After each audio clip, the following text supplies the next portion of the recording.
In this assignment, we are cooking with TPACK. My responsibility was to have another person choose a utensil, an ice cream scoop, a bowl, a wooden salad bowl, and a plate, which is a glass lunch plate with little section dividers. The next task was for them to choose something for me to do, to draw some numbers out of a jar and select a task for me to complete with the different utensils that they had chosen. The tasks were numbered 1 through 5, and my husband selected number 4. Make a peanut butter and jelly sandwich. Of course, for that task, we needed peanut butter and bread. At this time, I don't have any jelly, so we'll have a peanut butter and peanut butter sandwich. For this task, I don't think I'll be using the bowl. I don't think I need that for anything at all. So the first step will be to get out my bread and to place it on my plate. And since this plate is really small, I'm going to try and do half a piece at a time.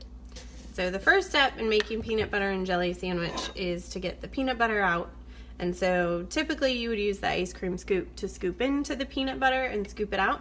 But I think I'm going to use the back of the spoon so that I can try and spread it a little bit better and not lose as much peanut butter into the bread or into the ice cream scoop. So using the back, I am going to spread the peanut butter onto the bread, trying not to rip the bread. This is much easier if I had a knife, whether that be a butter knife or even a steak knife or some other spreading utensil, or even a spoon that wasn't quite so curved might be a little bit easier.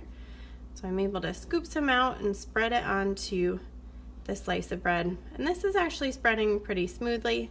I think if I were to use the other side, I would end up getting a lot of peanut butter stuck in the actual scoop, having to kind of get it out of the scoop, curving the bread into the spoon. So I can spread that around.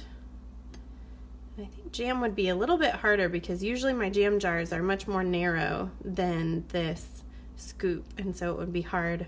Or a lot of times they have the squeezable jam, and so that wouldn't be as much of a challenge. So then I would spread it onto the other piece of bread and put it together. And so this task wasn't quite as challenging as some of the other tasks that I looked at. Had I needed to slice cheese or cut vegetables, I don't know that this ice cream scoop would have cut it for those tasks. The other part of this task that I thought I would try was cutting the peanut butter and jelly sandwich. So that proved very challenging to be able to cut this half and half, to be able to make half a sandwich, as I would usually cut my peanut butter and jelly in half. And so you can see I'm getting a lot of curved cuts and it's not quite connecting up, and so I'm almost mutilating the sandwich a little bit more than having a clean cut in half. So no squares or triangles here, just kind of a bit of a mess. Looks like somebody started eating it already rather than cutting it in half. So thanks for joining me in Cooking with TPACK.